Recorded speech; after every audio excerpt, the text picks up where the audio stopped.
Her name was Chloe Bennett. She was 34 years old. And that night, right in the middle of a dinner celebrating her younger brother, her family asked her to hand over her penthouse to the person they believed deserved it more. Chloe's parents lived in an apartment on a quiet street in Boston, where red brick buildings rested beneath the pale glow of yellow streetlights. Inside, the roast beef was still steaming. Her mother had prepared dinner to celebrate Ryan, Chloe's 32-year-old younger brother, who had just been promoted to manager at a prestigious investment fund. Ryan sat near the head of the table in a dark blue shirt, a new watch gleaming on his wrist. Beside him, Lily rested a hand on her stomach, her face glowing with the happy news that they were expecting twins. Every eye turned toward them with almost absolute pride. Chloe sat across from them in a simple gray sweater. She had arrived in an old sedan that was nearly 10 years old, wearing no expensive jewelry and carrying no designer handbag. To her parents, she was still nothing more than a freelance interface designer with an unstable income. Her father raised his glass and spoke about accumulated assets, responsibility to the family line, and the value of a stable career. Every sentence ended with a nod in Ryan's direction. Ryan smiled modestly. But there was nothing modest in his eyes. Chloe silently cut the meat on her plate. Ever since they were children, Ryan had always been seen as the future of the family. Chloe, despite building a life of her own, was still treated as the one who had chosen an unstable path. Her mother set down her fork. She said Ryan and Lily would need more space once the babies arrived. Their current apartment had only one bedroom, property prices were rising, and family members had to know how to make sacrifices for one another. Chloe looked up. She sensed the shift in the room before the next words were even spoken. Her father brought up the 3-bedroom penthouse on Beacon Street where Chloe lived. According to him, a single woman did not need that much space. Chloe traveled often, worked on a computer, and could live anywhere. Ryan, on the other hand, was about to become a father and needed a proper home. He spoke slowly, as though he were offering her the chance to do something noble. Chloe should give the penthouse to Ryan. For several seconds, the only sound was the steady hum of the heater beside the window. Chloe looked at each of them. Her mother waited. Lily lowered her eyes but did not object. Ryan sat upright, trying to appear calm, even though satisfaction was already visible at the corners of his mouth. Then he spoke. He said Chloe could rent a smaller apartment in the suburbs. With the kind of work that sent her from place to place, living in the center of Boston was a waste. He even promised to let her stay with him for a few weeks if she needed time to move her things. Heat rushed along Chloe's spine, but her expression did not change. She remembered the sleepless nights, the rejected contracts, and the price she had paid to achieve the financial independence no one had ever bothered to ask her about. Her father leaned forward. He wanted an answer that very night. Chloe set down her knife and fork.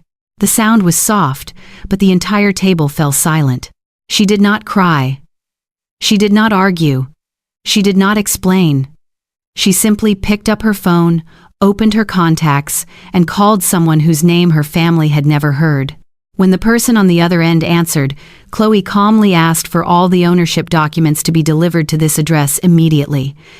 The smile on Ryan's lips slowly disappeared. Ryan was the first to laugh. It was a short, dry laugh, full of mockery. He leaned back in his chair, folded his arms across his chest, and asked whether Chloe intended to sue her own family over a single apartment. Lily looked at her husband, a strained smile forming on her lips. Chloe's mother shook her head, while her father sighed as though he had just watched his daughter react childishly to a completely reasonable request. Chloe did not answer. She placed her phone beside her plate and remained still. Her gaze was so calm that it made Ryan uncomfortable. He had expected tears, an angry outburst, or at least an attempt to defend her unstable life. But Chloe gave him none of those things. Her father tapped his fingers against the table. He said adults had to know how to put the interests of the family above personal selfishness. In his view, a freelancer should not cling to a large property while her younger brother was preparing to welcome 2 children. Chloe only asked whether he truly believed the penthouse was the only asset she owned. The entire table went silent for a beat. Ryan curled his lip. He said that if Chloe wanted to impress them, she should at least choose a more believable lie. In his mind, his sister was still the woman who carried her laptop to coffee shops, took on small design projects, and occasionally disappeared for several weeks because of work. 15 minutes later, the doorbell rang. A courier stood in the hallway holding a thick, carefully sealed envelope. Chloe signed for it and carried it back to the dining table. She did not open it immediately. She placed the envelope in front of her father as though setting down evidence he could not avoid. The first document was the deed to the penthouse on Beacon Street. There was no bank listed. There was no mortgage. There was only the name Chloe Bennett. Her mother covered her mouth with one hand. Her father picked up the document and studied each line as though the words might change if he stared at them long enough. Ryan snatched the file and checked the seal, the signing date, and the legal information. Chloe said she had purchased the penthouse 5 years earlier after selling the rights to a design platform she had developed with a team of engineers. The deal had never appeared in the press. She had not thrown a party. She had not bought a new car. She had used the money to invest in real estate. Chloe removed a second set of documents. A 2-bedroom apartment near Boston's financial district, a townhouse in Cambridge, 2 rental apartments in New York, 3 more properties in developing neighborhoods, 7 rental properties in total, not including the penthouse where she lived. Ryan was no longer laughing. He turned the pages faster. Income statements, rental agreements, and property management reports appeared before him. Chloe's monthly passive income was not merely stable. It far exceeded the salary Ryan had always used to prove that he was the most successful person in the family. Lily looked at her husband. There was no pride left in her eyes now, only shock and a trace of shame. She remembered all the times they had laughed about Chloe's old car, her simple clothes, and the fact that she did not have a title that sounded powerful enough. Chloe's father sat motionless. His lectures about accumulated assets and a wealth-building mindset had become nothing more than hollow noise inside his head. But Chloe was not finished. She took the final document from the envelope. It was the ownership transfer record for the building where her parents lived. 2 years earlier, the building had been sold to a private investment company. Chloe's parents had never known who stood behind that company. They had simply sent their monthly rent to the management firm, received maintenance notices, and continued living as usual. Chloe turned the document toward them. The final owner's name was still Chloe Bennett. Her mother's face went pale. Her father looked around the room as though, for the first time, he understood that the walls, the wooden floor, and the ceiling above them no longer belonged to a stranger. For 2 years, they had been paying rent to the very daughter they continued to describe as unstable. Ryan gripped the documents tightly. His pride collapsed layer by layer. He had just asked the owner of 8 properties to give him her home, and then generously offered to let her stay with him. Chloe looked directly at her younger brother. She said the penthouse was not a family prize that could be divided and handed out. It was the result of years spent working in silence, enduring their contempt, and building a life without needing anyone's approval. No one answered. The celebration dinner remained untouched on the table. But the person the entire family had admired at the beginning could no longer lift his head. 3 days after that dinner, no one in the family called Chloe. The silence did not surprise her. She understood exactly what was happening inside her parents' apartment. Her father was struggling with the feeling of having been diminished.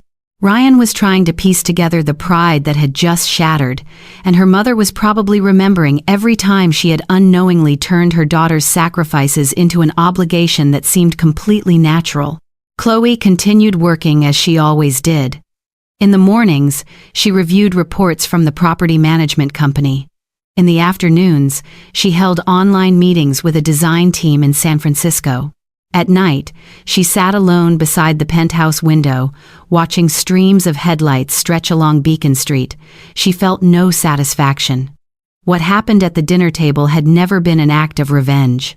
Chloe had only wanted to end a rule that had existed in the family for far too long. Ryan was always allowed to need more.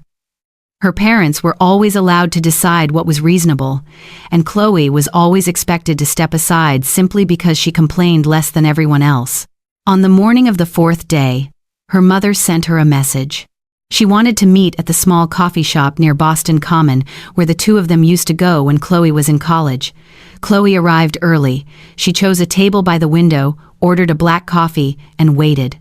When her mother walked in, Chloe barely recognized the familiar confidence that usually filled her face.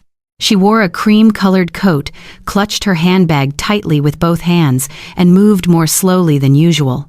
She sat down without looking directly at her daughter.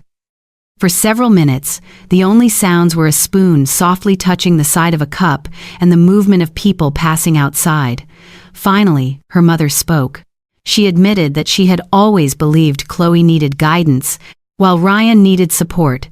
She believed her son needed a successful career, a large home, and a position he could be proud of. A strong daughter, on the other hand, could take care of herself.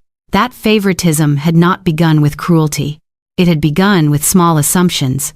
Then those assumptions had been repeated long enough to become injustice. Chloe looked at her mother without interrupting. Some apologies only have value when the person offering them is brave enough to hear herself admit that she was wrong. Her mother took an envelope from her bag. Inside was 6 months of rent paid in advance, along with a short letter confirming that she and her husband would continue following every condition of the lease, like ordinary tenants. She said it was not because she was afraid Chloe would force them to leave. It was her way of beginning to respect the family boundaries she had never recognized before. Chloe did not push the envelope back. She accepted it. Not because she needed the money, but because her mother needed to understand that family relationships could not survive through pressure and obligation. Love did not give anyone the right to use another person's property, time, or kindness without permission. 2 days later, Ryan sent a message. It contained only a few lines and had been written and deleted many times before he finally sent it. He asked Chloe whether one of her apartments near the financial district was still available. The apartment he shared with his wife was too small for the 2 babies who would soon arrive. Ryan did not mention the dinner. He did not apologize either. But for the first time in his life, he used the word rent instead of give. Chloe agreed to meet him at her lawyer's office. Ryan arrived early, dressed in a neat suit but without his former arrogance. When the contract was placed in front of him, he saw a rental price below market value. It was a family rate, low enough to help him and Lily become stable, but not so low that Chloe would be forced to carry their responsibilities for them. Ryan reached the security deposit clause and looked up. He asked whether a contract was truly necessary between a brother and sister. Chloe looked directly at him. She said family members needed clarity even more because the deepest wounds often began with things that were never spoken aloud. Ryan remained silent for a long time. In his mind, he saw his sister sitting at the dinner table, calm in the face of their mockery. He had once believed Chloe's silence was weakness. Now he understood that it was a level of control he had never possessed. Finally, Ryan picked up the pen and signed his name. Chloe signed as well. There was no embrace. There was no promise that everything had been forgiven. There were only 2 signatures beside each other on a fair contract. But as Ryan was leaving the office, he stopped at the door. He turned toward his sister, his voice quieter than usual. He said he had been wrong. Chloe did not smile immediately.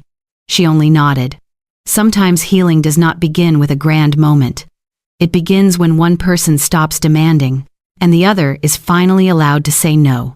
1 year later, Chloe stood in the middle of a commercial complex she had recently purchased in South Boston, where old steel frames were being removed to make room for an entirely new project. Early autumn winds swept across the wide courtyard, carrying cement dust onto her leather shoes. Around her came the sounds of power drills, reversing trucks, and short commands being exchanged among the engineering team. Chloe held the plans in her hands and listened as the construction manager reported on the progress of the renovation. The complex had once been a row of deteriorating stores that had remained vacant for years because no one could see its potential. Chloe could. She planned to transform it into a mixed-use complex of offices, stores, and rental apartments that would generate a stable income for years. It was the largest deal she had ever completed, yet her appearance had barely changed. A white shirt, dark pants, no elaborate jewelry. Her old car was still parked at the far end of the lot. Only the way other people looked at her had changed. A man wearing a hard hat walked slowly behind the group of engineers. It was her father. He had not come as an investor or an advisor. He had asked to accompany Chloe on her site inspection so he could learn how she evaluated a property, read cost reports, and recognized opportunities in places where others saw only risk. The first few weeks had not been easy for him. He had once been the person who lectured Chloe about accumulated assets. Now he had to stand beside his daughter and listen as she analyzed cash flow, occupancy rates, renovation costs, and the appreciation potential of each area. At times, his old pride made him want to argue. But then he remembered the dinner 1 year earlier. He remembered what he had said. He remembered demanding that Chloe give the home she had purchased herself to Ryan, as though everything she had built was simply a family possession that could be divided however they wished. So he remained quiet and learned. When the inspection ended, father and daughter stood in front of a row of stores being torn down. Chloe's father looked at the construction site, then at his daughter. He admitted that for many years he had understood only one kind of success: an impressive title, a high salary, a beautiful suit. He had believed Ryan had a future because everything Ryan did was easy to see, while Chloe's achievements were not. Chloe had built her empire in silence. She had not been searching for recognition. She had only been searching for freedom. Her father said a true wealth-building mindset was not about talking constantly about money. It was about seeing further than others, accumulating patiently, and refusing to spend money simply to prove your worth. It was the first time Chloe had ever heard her father speak about her with admiration without comparing her to anyone else. She did not answer immediately. 1 year could not erase wounds that had formed over several decades, but sincere change did not have to be perfect. It only had to be repeated long enough to become a new way of living. That evening, the entire family gathered once again around the familiar dining table in the Boston apartment, the same room, the same yellow light. But the atmosphere was different. Chloe's father no longer dominated the conversation with lectures about careers. He asked his daughter about the new project and genuinely waited to hear her answer. Her mother explained that she had started recording her monthly expenses, building an emergency fund, and no longer treating her children's support as something she was automatically entitled to receive. Ryan and Lily arrived a few minutes late, carrying the sleeping twins in 2 small bassinets. Ryan placed a folder of documents on the table. They were the purchase papers for the first home he and Lily had bought. The house was not large. It was farther from downtown than he had once wanted. But the down payment had been saved from their own income after months of cutting expenses that had only existed to preserve the appearance of success. Ryan said he had sold his expensive car, stopped buying things simply to impress other people, and begun investing consistently. He also admitted that the rental agreement with Chloe had taught him something his years in the financial industry never had. Financial freedom did not begin when someone earned a great deal of money. It began when that person stopped living off someone else's property and sacrifices. Lily smiled. Chloe's mother wiped the corner of her eye. Her father raised his glass, but this time he did not celebrate a title or a salary. He celebrated the growth of the entire family. After dinner, Chloe stepped onto the balcony. The city of Boston stretched beneath rows of lights, calm and steady, as though it had never known the arguments that had taken place behind the glass windows. Chloe understood that real power did not lie in the number of properties she owned. It lay in knowing who she was, knowing what belonged to her, and having the courage to protect everything she had built without feeling guilty. She had not lost her family by setting boundaries. She had simply forced them to learn how to love her with respect. And sometimes, that is the smartest investment a person can ever make. Chloe's story proves that setting boundaries does not mean turning your back on the people you love. Sometimes, it is the only way to teach them how to respect you. But what would you have done in her place? Would you have kept your success a secret, or told your family the truth from the beginning? Share your opinion in the comments, because this situation may be more complicated than it seems. If you enjoyed this story, please like the video, subscribe to the channel, and turn on notifications so you never miss another powerful story about family, betrayal, courage, and self-worth.